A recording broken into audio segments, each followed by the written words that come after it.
عزیز دوستو، نبی پاک صلی اللہ تعالی علیہ وسلم نے اپنی تشریف آوری کے کچھ مقاصد خود بیان کیے۔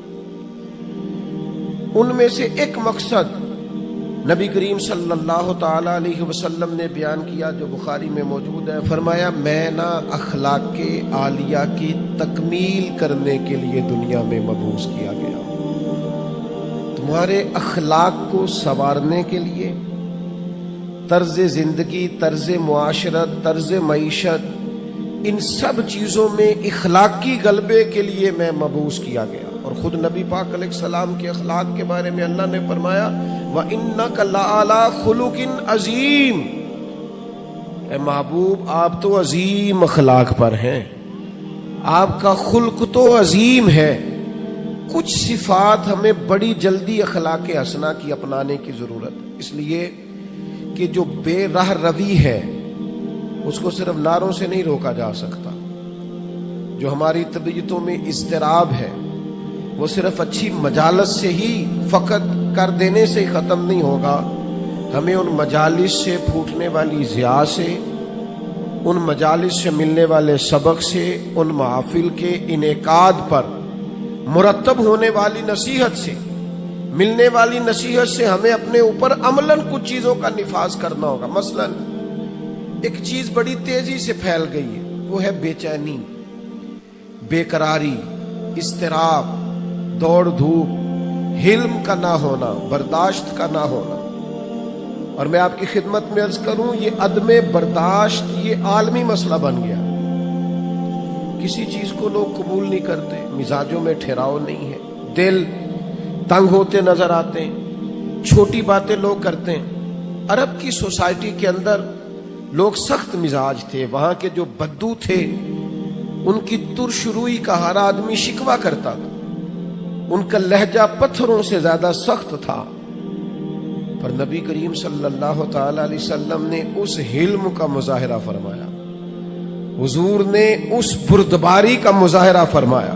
پتہ ہے آپ کو، دنیا میں بڑے بڑے سیانے لوگ بھی اس لیے ناکام ہو جاتے ہیں کہ ان میں بردباری نہیں، ٹھہراؤ نہیں، بے چینی ہے، بے قراری ہے، جلد بازی ہے، بات بات میں بے چینی کا اظہار کرتے ہیں۔ آپ یہ صحیح بخاری کی حدیث دیکھیے، حضرت انس بن مالک رضی اللہ تعالیٰ عنہ بیان کرتے ہیں، میں نبی پاک علیہ السلام کے ساتھ تھا تو حضور نے سرخ دھاری دار چادر اوڑھ رکھی تھی، نجرانی چادر۔ تو ایک بدو آیا، اس نے آ کے محبوب کی اس چادر مبارک کو کھینچا۔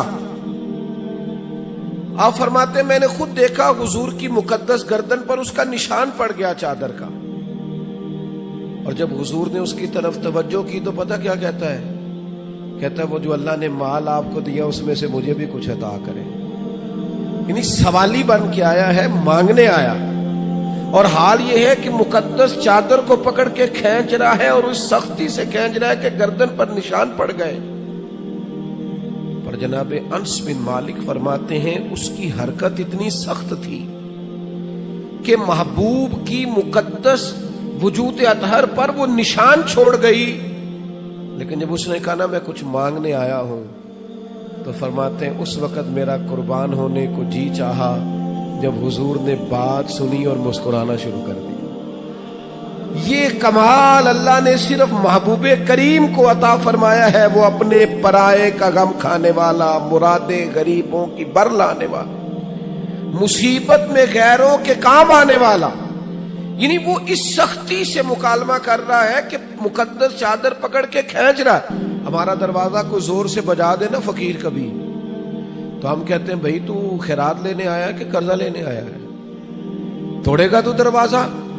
لیکن کیفیت یہ ہے کہ اس نے گردن مبارک پر نشان چھوڑ دیا، پر حضور مسکرائے۔ میرے دوستو، طبیعتوں میں کچھ ٹھہراؤ لانے کی ضرورت ہے، حضور سے بردباری کا فیضان مانگنے کی ضرورت ہے۔ ہماری بے چینیاں، ہماری بے قراریاں، ہماری طبیعتوں کا الجھاؤ، اور ہمارا چھوٹی چھوٹی باتوں پہ لڑ پڑنا، چھوٹی چھوٹی باتوں پہ الجھ جانا، آپ یقین کریں یہ محافل اور مجالس میں بعض انتظامی معاملات کی بھی دوست پابندی نہیں کرنے دیتے۔ کسی کو کہا جائے کہ آپ ذرا رک جائیں، آپ تھوڑا ٹھہر کے آئیں، آپ اس دروازے کی بجائے اس دروازے کو اختیار کر لیں، لیکن ہماری طبیعت اس طرح کی ہوتی ہے کہ ہمیں من چاہا سارا ماحول چاہیے، ہم کسی اصول کے، کسی ضابطے کے، کسی قاعدے کے پابند نہیں رہنا چاہتے، کیوں کہ بردباری نہیں ہے۔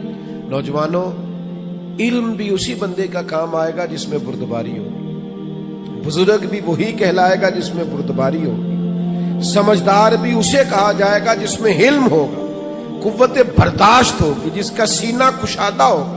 یعنی 14 طبق دلے دے اندر تے اسی تمبو وانگوں تانے ہو، دل دریا سمندروں ڈونگے کون دلاں دیاں جانے ہو۔